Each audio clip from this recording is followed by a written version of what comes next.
Drugs ಜಾಲದ ಪ್ರಕರಣಕ್ಕೆ ಸಂಬಂಧಪಟ್ಟಂತೆ ಮಂಗಳೂರಿನ ಪಣಂಬೂರಿನಲ್ಲಿ ಆಂಕರ್ ಅನುಶ್ರೀ ವಿಚಾರಣೆ ಮುಕ್ತಾಯಗೊಂಡಿದೆ. ಡಿಸಿಪಿ ವಿನಯ್ ಗಾಂವ್ಕರ್ ನೇತೃತ್ವದಲ್ಲಿ 3.5 ಗಂಟೆಗಳ ಸತತ ವಿಚಾರಣೆ ಮುಕ್ತಾಯಗೊಂಡಿದೆ.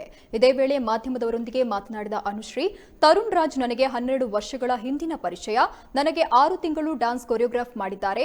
ಈ ವೇಳೆ ಮಾತ್ರ ತರುಣ್ ರಾಜ್ ಪರಿಚಯವಾಗಿದೆ. ಡ್ರಗ್ಸ್ ಬಗ್ಗೆ ತರುಣ್ ಜೊತೆ ಯಾವುದೇ ಸಂಬಂಧ ಇಲ್ಲ. ಪೊಲೀಸರು ಇವತ್ತು ಕೇಳಿದ ಎಲ್ಲಾ ಪ್ರಶ್ನೆಗಳಿಗೆ ಉತ್ತರ ನೀಡಿದ್ದೇನೆ. ಮುಂದೆ ವಿಚಾರಣೆಗೆ ಕರೆದರೆ ಮತ್ತೆ ಹಾಜರಾಗ್ತೇನೆ.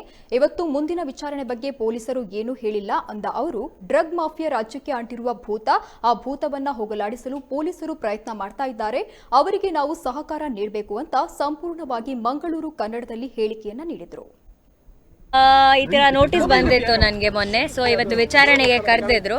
ಆ ವಿಚಾರಣೆಗೆ ಬಂದು ಅವ್ರು ಏನೆಲ್ಲ ಪ್ರಶ್ನೆಗಳನ್ನು ಕೇಳಿದ್ದೀನಿ, ಎಲ್ಲ ಪ್ರಶ್ನೆಗಳಿಗೆ ಉತ್ತರವನ್ನು ಕೊಟ್ಟಿದ್ದೀನಿ. ಇನ್ನು ಮುಂದೆ ಮತ್ತೆ ಏನಾದರೂ ಅವರಿಗೆ ಬೇಕಿದ್ರೆ ಇನ್ಫಾರ್ಮೇಷನ್ಗೆ ನನ್ನ ಕರೆದ್ರೆ ನಾನು ಎನಿ ಟೈಮ್ ಬರ್ತೀನಿ. ಇಲ್ಲ, ನಿನ್ನೆ ನಾನು ಮಂಗಳೂರಿಗೆ ಬರಬೇಕಿದ್ದು. ನಾನು ಅಂದರೆ ಇವತ್ತು ಬೆಳಿಗ್ಗೆ ಇದ್ದ ಕಾರಣ ನಾನು ನಿನ್ನೆ ಟ್ರಾವೆಲ್ ಮಾಡಿ ಬಂದರೆ ಇಲ್ಲಿ ರೀಚ್ ಆಗಿರ್ತೀನಲ್ಲ, ಹಾಗಾಗಿ ವಿಚಾರಣೆ ಇವತ್ತಿದ್ದಿಲ್ಲ.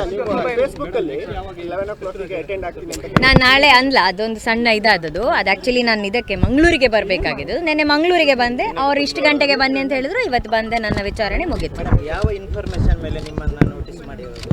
ಅದೇ ಅಂದರೆ ಇಲ್ಲ ಅಲ್ಲ, ಅವರಿಬ್ಬರು ಸಹ ನನ್ನ ಕೊರಿಯೋಗ್ರಾಫರ್ಸ್ ಆಗಿದ್ರಲ್ಲ, ಆ ಹೆಸರಿನಿಂದವೇ ಇವ್ರು ನನ್ನನ್ನು ಕರೆದದ್ದು. ಅಂದ್ರೆ ಅವರ ಜೊತೆ ಪಾರ್ಟಿಯಲ್ಲಿ ಭಾಗಿಯಾಗಿದ್ದೀರಂತ? ಇಲ್ಲ, ಅದಕ್ಕಲ್ಲ.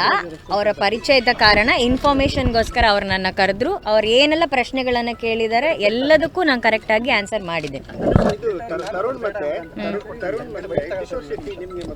ಅವ್ರು ನನ್ನ ಕೊರಿಯೋಗ್ರಾಫರ್. 12 ವರ್ಷಗಳ ಹಿಂದೆ ಒಂದು ಶೋ ಅಲ್ಲಿ ಕೊರಿಯೋಗ್ರಾಫರ್ ಆಗಿದ್ರು. ಅದನ್ನೇ ಕೇಳಿದ್ರು. ಅವ್ರು ಎಷ್ಟು ಕೇಳಬೇಕಿತ್ತು ಅಷ್ಟು ಕ್ವೆಶನ್ಸ್ ಇತ್ತು. ಯಾವ ಮಾಹಿತಿ ಅವ್ರು ಬಿಚ್ಚಿಕೊಟ್ಟಿಲ್ಲ ಸರ್. ಪೊಲೀಸ್ ಅವ್ರು ಏನೆಲ್ಲ ಕೇಳಿದ್ರು ಅದಕ್ಕೆಲ್ಲದಕ್ಕೆ ಸಹ ಆನ್ಸರ್ ಮಾಡಿದ್ದೀನಿ. ಅಂದರೆ ಏನೆಲ್ಲ ಕೇಳಿದ್ರು ಅದು ನಾನು ಹೇಳಲಿಕ್ಕೆ ಆಗೋದಿಲ್ಲ, ಅದು ರೂಲ್ಸ್ ಅಲ್ವಾ. ಸೊ ಅದು ನೀವು ಅವರ ಹತ್ರನೇ ಕೇಳಬೇಕು. ಮತ್ತೆ ಏನಾದರೂ ಬರಕ್ಕೆ ಹೇಳಿದಾರಾ? ಆಸ್ ಆಫ್ ನಾವು ಏನು ಹೇಳಿಲ್ಲ, ಬಟ್ ಕರೆದ್ರೆ ನಾನು 100% ಬರ್ತೇನೆ. ಈಗ ಸದ್ಯಕ್ಕೇನು ಹೇಳಿಲ್ಲ, ಬಟ್ ಕರೆದ್ರೆ ನೀವು ಬರ್ಬೇಕಂತ ಹೇಳಿದ್ರು. ಕರೆದ್ರೆ ಸೊ ನಾನು ಕರೆದ್ರೆ ನಾನು ಬರ್ತೇನೆ. ಇಲ್ಲ, ಅದು ಅವ್ರು ಏನು ಪ್ರಶ್ನೆಗಳನ್ನ ಕೇಳಿದ್ರೆ ನಾನು ಅದಕ್ಕೆ ಉತ್ತರ ಕೊಟ್ಟಿದ್ದೆ. ನಾವು 12 ವರ್ಷಗಳ ಮುಂಚೆಂದು ಕೊರಿಯೋಗ್ರಾಫರ್ ಅವರು. ಆಗ ಅವ್ರು ಏನು ಮಾಡ್ತಿದ್ರು ನಮ್ಗೆ ಐಡಿಯಾ ಎಲ್ಲ. ಅವರ ಜಾಸ್ತಿ ಪರಿಚಯ ಅಷ್ಟಿರಲಿಲ್ಲ. ರೆಸ್ಟ್ ಬಹಳ ಕರೆಕ್ಟಾಗಿ ಆನ್ಸರ್ಗಳನ್ನ ಹೇಳಿದ್ದೀನಿ. ಇನ್ನು ಮುಂದಕ್ಕೆ ಕರೆದ್ರೆ ಕೂಡ ನಾನು ಮತ್ತೆ ಬಂದು ಹಾಗೆ ಆನ್ಸರ್ ಮಾಡ್ತೇನೆ. ಇಲ್ಲ, ನಾನು ಒಬ್ಬಳೇ ಬಂದು, ನಾನೇ ಲಾಯರ್ ಅಲ್ಲ. ಆ ಥರ ಎಲ್ಲ ಯಾರ ಹತ್ರನೂ ನಾನು ಜಾಸ್ತಿ ಟಚ್ಚಲ್ಲೆಲ್ಲ ಇರುವುದಿಲ್ಲ ಸರ್. ಅವ್ರ ಸರ್ ಅಲ್ಲಿ ಏನೇನು ಪ್ರಶ್ನೆಗಳನ್ನು ಕೇಳಿದ್ರು, ಹೇಗೆ ಪರಿಚಯ ಎಲ್ಲವನ್ನ ಅವ್ರು ಕೇಳಿದ್ರು, ಎಲ್ಲವನ್ನ ನಾವು ಹೇಳಿದೆ. ಅವರು ತನಿಖೆ ವೇಳೆ ಹೇಳಿರುವಂಥದ್ದು ನಮ್ಮ ಮಾಹಿತಿಯ ಪ್ರಕಾರ ಅನುಶ್ರೀ ಅವ್ರ ಜೊತೆ ನಾವು ಪಾರ್ಟಿ ಮಾಡಿದ್ದೀವಿ ಅಂತ ಅವರೇ ಹೇಳಿದ್ದಾರೆ. ಅದು ನಿಮ್ಮ ಮಾಹಿತಿ ಪ್ರಕಾರ ಅವ್ರು ಹೇಳಿದ್ದಾರೆ ಅಂತ. ಸೊ ನೀವೇನು ಹೇಳ್ತೀರಾ? ಪಾರ್ಟಿ ನನ್ನ ಮಾಹಿತಿಯಲ್ಲಿ ಅದಿಲ್ಲ. ಆ ಪ್ರಶ್ನೆ ಬಗ್ಗೆ ನಾನು ಈಗ ಉತ್ತರ ಕೊಡ್ಲಿಕ್ಕೆ ಆಗುದಿಲ್ಲ, ಯಾಕಂದ್ರೆ ಅದು ನಿಮ್ಮ ಮಾಹಿತಿ. ಅಲ್ಲೇನು ಕೇಳಿದ್ರೆ ಅದಕ್ಕೆ ಮಾತ್ರ ನಾವು ಉತ್ತರ ಕೊಡ್ಲಿಕ್ಕೆ ಆಗುತ್ತೆ. ಮಾಡಿದ್ದಾರೆ ಅವ್ರ ಜೊತೆ? ಇಲ್ಲ. ಎಲ್ಲಿ ಫೋಟೋ ಉಂಟು? ಇಲ್ಲ ಸರ್, ನಾನು ಜಾಸ್ತಿ ಪಾರ್ಟಿಗಳಿಗೆ ಹೋಗೋದು. ಅವರು ಅರೇಂಜ್ ಮಾಡಿದ ಯಾವುದೇ ಪಾರ್ಟಿಗಳಿಲ್ಲ. ಬಹುಶಃ ಅದೊಂದು ನಮ್ಮ ನಾಡನ್ನು, ನಮ್ಮ ಕನ್ನಡವನ್ನು ಕಾಡ್ತಾ ಇರುವಂಥ ಒಂದು ಭೂತ.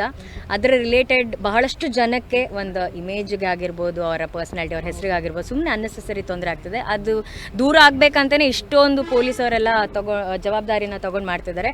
ಒಬ್ಬ ಸಿಟಿಸನ್ ಆಗಿ ನಾನು ಹೇಗೆ ಅವರಿಗೆ ಸಹಕಾರವನ್ನು ನೀಡ್ತಿದ್ದೇನೋ, ಎಲ್ಲರೂ ಆ ಸಹಕಾರವನ್ನು ಅವ್ರನ್ನ ನೀಡಿದಾಗ ಇದು ಖಂಡಿತವಾಗ್ಲೂ ನಮ್ಮ ನಾಡಿಂದ ಹೋಗುತ್ತೆ, ಕ್ಲೀನ್ ಸಿಟಿ ಆಗುತ್ತೆ. ಈಗ ಇದರಲ್ಲಿ ಡ್ರಗ್ಸ್ ಮಾಫಿಯಾದಲ್ಲಿ ತುಂಬಾ ಇದು ಸೌಂಡ್ ಮಾಡ್ತಾ ಇದೆ. ಅದ್ರ ಬಗ್ಗೆ ನಿಮ್ಗೆ ಹೆಂಗೆ ಅನ್ಸುತ್ತೆ? ಯಾಕಂದ್ರೆ ನೀವೆಲ್ಲ ಸ್ಯಾಂಡಲ್ವುಡ್ ಅಲ್ಲ, ಐ ಥಿಂಕ್ ಅದು ಒಳ್ಳೆ ಇನಿಷಿಯೇಟಿವ್ ಅಲ್ಲ ಸರ್. ಹೊರಗೆ ಅದು ಕ್ಲಿಯರ್ ಆದರೆ ನಮ್ಮ ಇದಕ್ಕೆ ಸಹ ಒಳ್ಳೆ ಹೆಸರು. ಯಾಕಂದರೆ ಕನ್ನಡ ಚಿತ್ರರಂಗದ ಬಗ್ಗೆ ಭಾರತೀಯ ಚಿತ್ರರಂಗದಲ್ಲಿ ಹೆಚ್ಚಿನ ಗೌರವ ಇದೆ. ಆ ಗೌರವ ಇನ್ನೂ ಉಳಿಬೇಕಂದ್ರೆ ಇದು ಅಕಸ್ಮಾತ್ ಇದ್ದಲ್ಲಿ ಅದು ಅವ್ರಿಗೆ ಗೊತ್ತಿರುತ್ತೆ. ಅದು ಕ್ಲಿಯರ್ ಆದರೆ ಅದು ನಮಗೂ ಒಳ್ಳೆಯದು, ನೋಡೋರ್ಗೂ ನಮ್ಮ ಬಗ್ಗೆ